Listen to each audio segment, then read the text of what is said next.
Hello दोस्तों, नमस्कार। आपके अपने यूट्यूब चैनल स्टडी विद प्रेम में आप सभी का स्वागत है। चलिए बिना समय क्लास को स्टार्ट करते हैं। ये क्लास आपकी स्पेशली जीएस की बहुत ही महत्वपूर्ण क्लास होने वाली है। किसकी? स्पेशली आपकी जीके और जीएस की, ठीक है, जिसमें मैं आपको प्रीवियस ईयर क्वेश्चन करा रहा हूँ, प्लस एक्सपेक्टेड क्वेश्चंस और प्लस जो आपके बार बार एग्जाम में पूछे जाते हैं उन क्वेश्चनों को भी मैं साथ लेकर चल रहा हूँ। तो चलिए बिना समय क्लास को स्टार्ट करते हैं। फर्स्ट क्वेश्चन जो कि स्क्रीन के सामने आपके ये रहा। फर्स्ट क्वेश्चन आपको कहता है गौतम बुद्ध ने अपना पहला उपदेश कहाँ दिया। बात कर रहे हैं गौतम बुद्ध की। गौतम बुद्ध ने अपना पहला उपदेश जो दिया था वो इसका राइट आंसर आपका हो जाएगा सारनाथ। गौतम बुद्ध ने सारनाथ में अपना पहला उपदेश दिया था। अब बात करते हैं गौतम बुद्ध की। देखिए गौतम बुद्ध के जो बचपन का नाम था वो सिद्धार्थ था। गौतम बुद्ध के बचपन का नाम क्या था? सिद्धार्थ। और ये बौद्ध धर्म के संस्थापक थे गौतम बुद्ध। किस धर्म के थे? बौद्ध धर्म के संस्थापक थे गौतम बुद्ध, और इनके बचपन का नाम सिद्धार्थ था। बात करते हैं हम इसके बाद में कुशीनगर की, मतलब या फिर कुशीनगर कह सकते हैं हम। तो इनकी जो मृत्यु होती है जिसको महापरिनिर्वाण कहा गया, क्या कहा? महापरिनिर्वाण कहा गया इनकी मृत्यु को, ठीक है। बात करते हैं लुम्बिनी में। लुम्बिनी में क्या होता है? इनका जन्म होता है लुम्बिनी में। लुम्बिनी में क्या होता है? जन्म होता है इनका लुम्बिनी में। बात करते हैं सर्वाधिक उपदेश कहाँ दिए इन्होंने? सर्वाधिक उपदेश दिए थे श्रावस्ती में। कहाँ दिए थे? श्रावस्ती में सर्वाधिक उपदेश इन्होंने दिए थे, ठीक है। इसके बाद हम बात करते हैं नेक्स्ट क्वेश्चन की। देखिए नेक्स्ट क्वेश्चन आपका क्या कहता है? नेक्स्ट क्वेश्चन कहता है कि नाथुला दर्रा किस राज्य में है। नाथुला दर्रा की बात कर रहा है किस राज्य में है, तो इसका राइट आपका आंसर होगा सिक्किम। कौन सा राज्य है? सिक्किम राज्य है जिसमें नाथुला दर्रा है, ठीक है। बात करते हैं इसका जम्मू कश्मीर की। तो जम्मू कश्मीर में बहुत ही महत्वपूर्ण दर्रे हैं। एक जोजिला दर्रा जम्मू कश्मीर में है, काराकोरम जम्मू कश्मीर में है, पीर पंजाल जम्मू कश्मीर में है, बुर्जिल दर्रा जम्मू कश्मीर में है, और बनिहाल दर्रा भी जम्मू कश्मीर में है। एक बार फिर से आप याद रखेंगे, जोजिला दर्रा जम्मू कश्मीर, काराकोरम जम्मू कश्मीर, पीर पंजाल जम्मू कश्मीर, बनिहाल दर्रा जम्मू कश्मीर, और बुर्जिल दर्रा भी जम्मू कश्मीर। हिमाचल प्रदेश, सिक्किम में मैंने आपको बताया कि नाथुला और जलेपला कहाँ है? सिक्किम में है। बात करते हैं हिमाचल प्रदेश की। तो हिमाचल प्रदेश में बहुत ही महत्वपूर्ण दर्रे हैं, सिपकिला दर्रा और रोहतांग दर्रा और बाड़ालाचा दर्रा, ठीक है। बहुत ही महत्वपूर्ण है सिपकिला, रोहतांग और बाड़ालाचा। इसके बाद बात करते हैं हम अरुणाचल प्रदेश की। तो अरुणाचल प्रदेश में दो बहुत ही महत्वपूर्ण दर्रे हैं, जो कि एक दिफू दर्रा है और दूसरा हमारा बॉमडिला दर्रा है अरुणाचल प्रदेश में, ठीक है। अरुणाचल प्रदेश भारत का सबसे कम जनसंख्या घनत्व वाला राज्य है। इसके बाद चलिए बात करते हैं नेक्स्ट क्वेश्चन की। नेक्स्ट क्वेश्चन आपको कहता है अखिल भारतीय किसान कांग्रेस के प्रथम महासचिव कौन थे। किसकी बात कर रहा है? अखिल भारतीय किसान कांग्रेस के प्रथम महासचिव। तो इसका राइट आपका आंसर हो जाएगा एनजी रंगा। कौन है? एनजी रंगा इसके महासचिव थे। बात करते हैं हम सरदार वल्लभ भाई पटेल की। सरदार वल्लभ भाई पटेल को जो थी वो 1918 में एक आंदोलन होता है जिसका नाम था बारदौली सत्याग्रह, ठीक है। बारदौली सत्याग्रह में क्या होता है ना, सरदार की उपाधि दी जाती है बारदौली की महिलाओं के द्वारा, ठीक है, 1928 में, ठीक। और इसके बाद हम नेक्स्ट ऑप्शन की बात करते हैं, ऑप्शन नंबर सी की। ऑप्शन नंबर सी में क्या है? आचार्य विनोबा भावे। आचार्य विनोबा भावे भूदान आंदोलन से संबंधित थे और ये पहले व्यक्तिगत सत्याग्रही थे। कौन थे पहले व्यक्तिगत सत्याग्रही? कौन थे? विनोबा भावे। और भूदान आंदोलन संबंधित कौन थे? विनोबा भावे। बात करते हैं दयानंद सरस्वती की। दयानंद सरस्वती ने, देखिए, वेदों की ओर लौटो का नारा दिया दयानंद सरस्वती ने। आर्य समाज की स्थापना दयानंद सरस्वती ने की, और स्वराज शब्द का पहली बार प्रयोग भी दयानंद सरस्वती ने किया। चलिए बात करते हैं इसके बाद हम नेक्स्ट क्वेश्चन की। देखिए नेक्स्ट क्वेश्चन आप कहता है हरित क्रांति का जनक किसे माना जाता है। हरित क्रांति का जनक यदि विश्व की बात करते हैं तो हमारा इसका राइट आंसर आपका हो जाएगा नॉर्मन बोरलॉन्ग, ठीक है। विश्व की बात कर रहे हैं। यदि बात करते हैं यही बात करते भारत की तो एम एस स्वामीनाथन भारत के हो जाते, ठीक है। लेकिन इसका आपका राइट आंसर क्या होगा? तो ये होगा हमारा नॉर्मन बोरलॉन्ग, ठीक है। बात करते हैं इसके बाद हम नेक्स्ट क्वेश्चन की, जो कि आपके स्क्रीन के सामने ये रहा। देखिए नेक्स्ट क्वेश्चन आपका क्या कहता है? नेक्स्ट क्वेश्चन आपका कहता है कि संविधान सभा के पहले अस्थायी अध्यक्ष कौन थे। किसकी बात कर रहा है? अस्थायी अध्यक्ष की बात कर रहा है। कौन थे? तो इसका राइट आपका आंसर हो जाएगा सच्चिदानंद सिन्हा। सच्चिदानंद सिन्हा जो थे ये अस्थायी अध्यक्ष थे। कौन थे? अस्थायी अध्यक्ष। बात करते हैं अदर ऑप्शन की। B R Ambedkar. B R Ambedkar जो थे वो प्रारूप समिति के अध्यक्ष थे, बी आर अम्बेडकर जी, ठीक है। कौन सी समिति थी? प्रारूप समिति, जिसकी स्थापना 29 अगस्त 1947 को इसकी स्थापना होती है प्रारूप समिति की, जिसमें 7 सदस्य थे, ठीक है। और बी आर अम्बेडकर जी ने क्या है? आर्टिकल 32 को संविधान की आत्मा कहा, जो कि आर्टिकल 32 में क्या है? संवैधानिक उपचारों का अंत। इसके बाद हम बात करते हैं, देखिए, डॉक्टर राजेंद्र प्रसाद की। डॉक्टर राजेंद्र प्रसाद को 13 दिसंबर 1946 को स्थायी अध्यक्ष के रूप में चुना गया। किसके? स्थायी अध्यक्ष के रूप में। और इंडिया डिवाइडेड इनकी बहुत ही फेमस बुक है। इसके बाद हम बात करते हैं जवाहरलाल नेहरू की। देखिए जवाहरलाल नेहरू जो थे पहले प्रधानमंत्री थे जवाहरलाल नेहरू, और दूसरे व्यक्तिगत सत्याग्रही थे। मैंने आपको बताया पहले कौन थे, पहले विनोबा भावे थे और दूसरे कौन थे हमारे, जवाहरलाल नेहरू। इसके बाद हम बात करते हैं, देखिए नेक्स्ट क्वेश्चन आपका कहता है कि अनुवांशिक का जनक किसे माना जाता है। अनुवांशिक के जनक की यदि मैं बात करूं तो इसका राइट आपका आंसर होगा मेंडल। मेंडल को अनुवांशिक का जनक माना जाता है। किसका, अनुवांशिकी का जनक किसे माना जाता है, मेंडल को। ठीक है, और प्रभाविकता का नियम भी किसने दिया है, मेंडल ने दिया है। प्रभाविकता का नियम भी किसने दिया है, मेंडल ने। ठीक है, और पृथक्करण का लॉ भी किसने दिया है, मेंडल ने।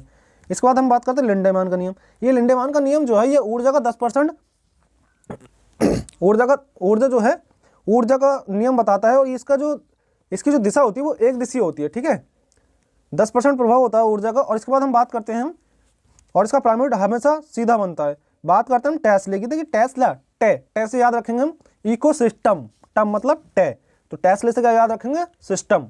ठीक है, और यहीं आ जाता है आपका इकोलॉजी, तो इकोलॉजी हैकल। ठीक है, इकोलॉजी क्या होता है, हैकल। बात करते हैं नेक्स्ट क्वेश्चन की। देखिए नेक्स्ट क्वेश्चन क्या कहता है, नेक्स्ट क्वेश्चन कहता है किस रक्त समूह को सर्वग्राही कहा जाता है। क्या कहा जाता है, सर्वग्राही। ठीक है, मतलब सबसे लेने वाला। तो ए बी पॉजिटिव को कहता है सर्वग्राही। यहीं आपसे पूछता है कि सर्वदाता किसे कहा जाता है, तो ए बी नेगेटिव को सर्वदाता कहा जाता है। ब्लड ग्रुप के खोजकर्ता कौन थे, Karl Landsteiner. Karl Landsteiner blood group के खोज करते थे। चलिए बात करते हैं इसके बाद में नेक्स्ट क्वेश्चन की। देखिए नेक्स्ट क्वेश्चन आप कहता है काकोरी ट्रेन एक्शन कब हुआ। काकोरी ट्रेन एक्शन की यदि मैं बात करूं तो 9 अगस्त 1925 को काकोरी ट्रेन एक्शन होता है। ठीक है, कहाँ होता है, लखनऊ में। ठीक है, काकोरी ट्रेन एक्शन कहाँ होता है, कब होता है, तो ये होता है 9 अगस्त 1925 को काकोरी ट्रेन एक्शन होता है। ठीक है, इसके बाद हम बात करते हैं 1922 की। देखिए 1922 में क्या होता है, चोरी चोरा कांड होता है, जिसके बाद क्या होता है, हमारा असहयोग आंदोलन जो कि 1920 में स्टार्ट हुआ था उसे समाप्त कर दिया जाता है, असहयोग आंदोलन को। ठीक है, इसके बाद हम बात करते हैं 1920 की। देखिए 1920 आ ही गए, तो ये इसमें क्या स्टार्ट होता है, असहयोग आंदोलन स्टार्ट होता है और नागपुर अधिवेशन होता है 1920 में। यही 1920 में आप याद रखेंगे कि जो 1919 में हंटर आयोग की स्थापना, हंटर आयोग बनाया गया था जलियांवाला बाग हत्याकांड के लिए, उसकी समीक्षा के लिए, तो ये भी अपनी रिपोर्ट कब देता है, 1920 में ही देता है। बात करते हैं 1931 की। देखिए 1931 में क्या होता है, कराची अधिवेशन होता है 1931 में। राजगुरु सुखदेव भगत सिंह 23 मार्च 1931 को फांसी दी जाती है और 1931 में गांधी इरविन समझौता होता है और दूसरा गोलमेज सम्मेलन भी 1931 में ही होता है। चलिए बात करते हैं इसके बाद हम नेक्स्ट क्वेश्चन की। देखिए नेक्स्ट क्वेश्चन कहता है आपका फ्रेंच ओपन ग्रैंड स्लैम पुरुष वर्ग में किसने जीता है। किसकी बात कर रहा है, फ्रेंच ओपन की और ग्रैंड स्लैम की बात कर रहा है। ठीक है, फ्रेंच की बात कर रहा है, तो इसका राइट आपका आंसर हो जाएगा राफेल नडाल ने। किसने जीता, राफेल नडाल ने ये फ्रेंच ओपन जीता है, राफेल नडाल में। यही महिला की बात करता तो ईगा स्वियाटेक। ठीक है, ईगा स्वियाटेक कौन थी, महिला हो जाती है यहीं। रोजर फेडरर की यदि मैं बात करूँ तो ये स्विट्जरलैंड से संबंधित थे और इन्होंने 20 ग्रैंड स्लैम जीते हैं और वहीं क्या इन्होंने संन्यास ले लिया, किसने, रोजर फेडरर ने। ठीक है, यही मैं बात करूँ अलकराज की, कार्लोस अलकराज की, तो कार्लोस अलकराज जो थे इन्होंने क्या जीता है कि USA ओपन जीता है कार्लोस अलकराज ने। और ये यही महिला की बात कर दो तो महिला में ईगा स्वियाटेक ने जीता है। ठीक है, कौन सा, US ओपन। US ओपन किसने जीता है, कार्लोस अलकराज ने। महिला की बात करता तो ईगा स्वियाटेक। चलिए बात करते हैं इसके बाद हम नेक्स्ट क्वेश्चन की। नेक्स्ट क्वेश्चन आपका कहता है कि सतपुड़ा की सबसे ऊंची चोटी कौन सी है। बात कर रहा है सतपुड़ा की सबसे ऊंची चोटी, तो इसका राइट आपका आंसर होगा धूपगढ़। सतपुड़ा की सबसे ऊंची चोटी कौन सी हो जाएगी, धूपगढ़ सतपुड़ा की सबसे ऊंची चोटी हो जाएगी।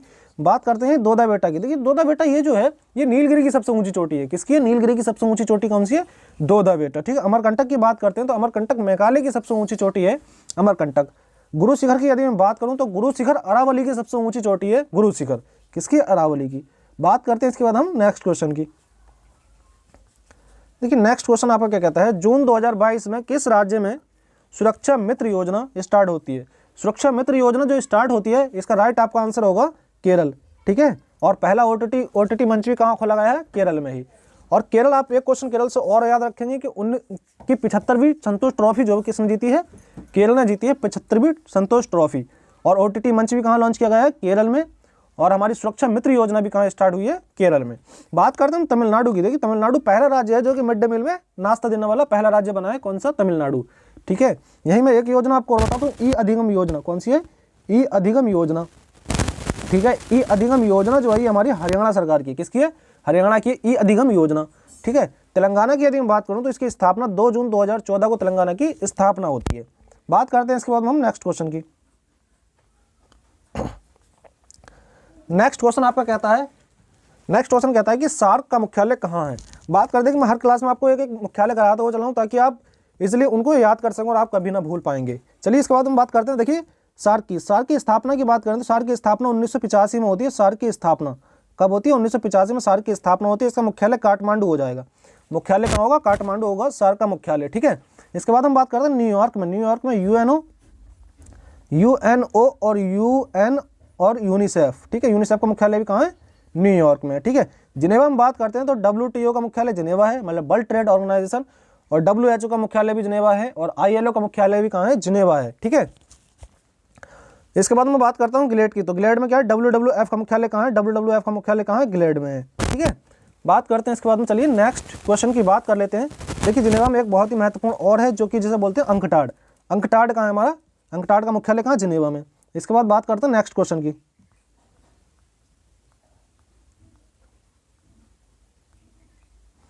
देखिए नेक्स्ट क्वेश्चन आपको कहता है, क्वेश्चन नंबर 13।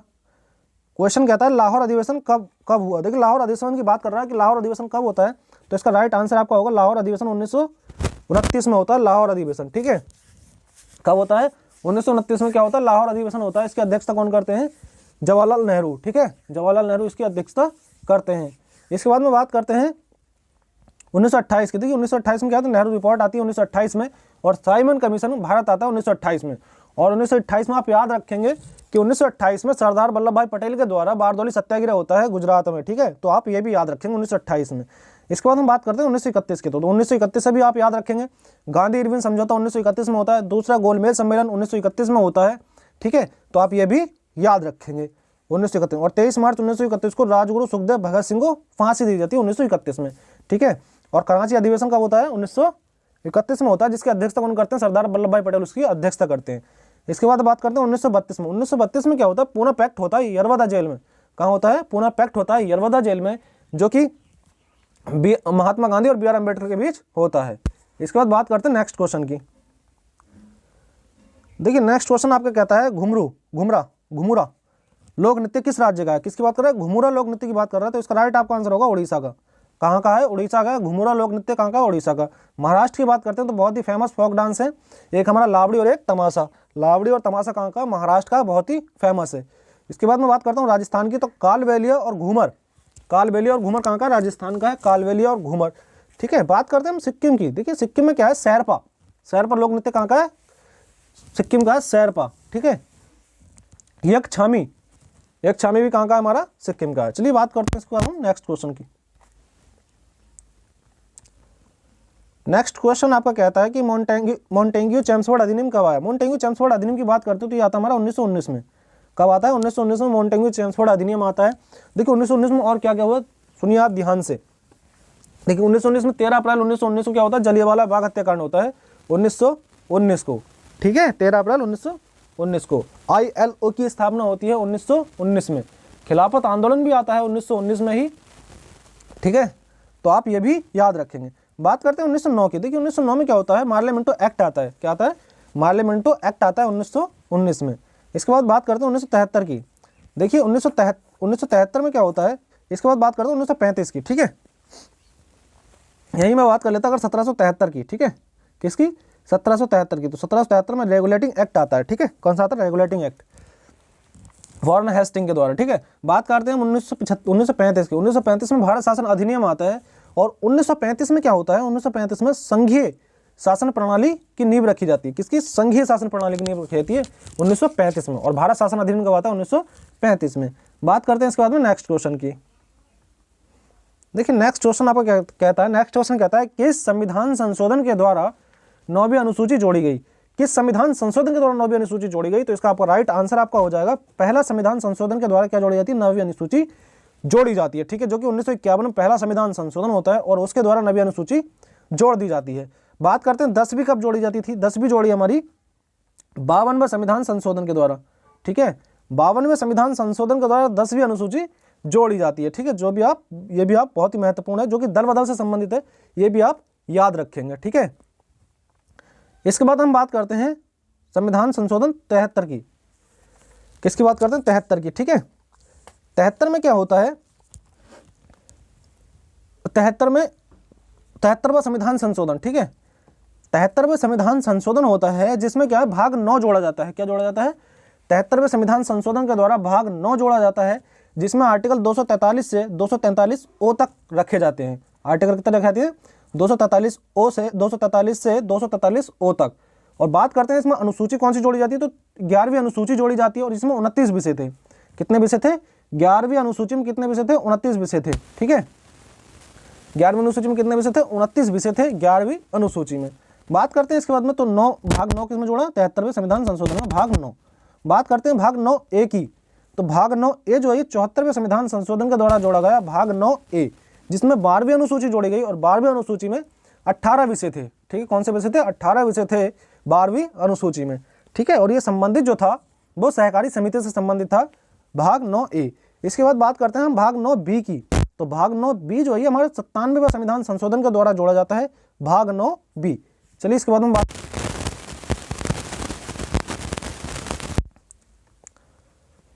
नेक्स्ट क्वेश्चन आपका कहता है कि भारत के किस राज्य की सबसे लंबी तटीय सीमा है? देखिए, किस राज्य की सबसे लंबी तटीय सीमा, आप देखिए यहाँ आपको गुजरात तो दिया नहीं है, तो आपका क्या है? आंध्र प्रदेश है, तो आप गुजरात है आपका, तो इसका राइट आंसर क्या होगा? गुजरात। ठीक है, राइट आंसर क्या होगा इसका? राइट आपका आंसर होगा गुजरात। ठीक है, सबसे लंबी तटीय सीमा किसकी है? गुजरात की।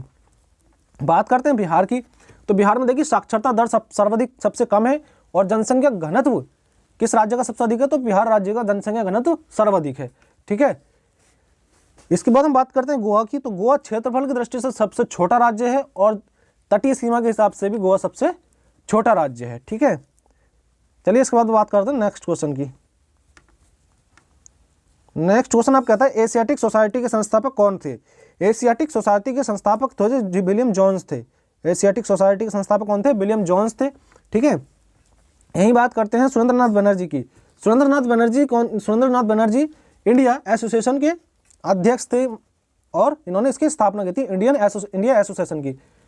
ठीक है, इसके बाद हम बात करते हैं खान अब्दुल गफ्फार खान। देखिए, संबंधित थे लाल कोट दल से, और इन्हें सीमांत गांधी कहा जाता था, खान अब्दुल गफ्फार खान को। ठीक है, दयानंद सरस्वती, मैंने आपको बताया दयानंद सरस्वती ने स्वराज शब्द का पहली बार उपयोग किया, आर्य समाज की स्थापना की, वेदों के और लौटों का नारा भी किसने दिया? दयानंद सरस्वती ने। बात करते हैं इसके बाद हम नेक्स्ट क्वेश्चन की। देखिए, नेक्स्ट क्वेश्चन आपको क्या कहता है? नेक्स्ट क्वेश्चन कहता है कि दूध सागर बांध किस नदी पर है? दूध सागर बांध ये मांडवी नदी पर है। कौन सी नदी है? मांडवी नदी पर दूध सागर बांध है। मांडवी नदी कहाँ पड़ती है? गोवा में पड़ती है। कहाँ? गोवा वाले बीच में, मतलब कहाँ? गोवा में। ठीक है, गोवा की बात आगे आएगा तो बात करते हैं गोवा पूर्ण राज्य कब बना? 1987 में गोवा पूर्ण राज्य बनता है। और सिग्मो फेस्टिवल बहुत ही फेस्टिवल है, जो कि फेमस फेस्टिवल है, जो कि कहाँ का है? गोवा का है सिग्मो फेस्टिवल। ठीक है, तो आप ये भी याद रखेंगे।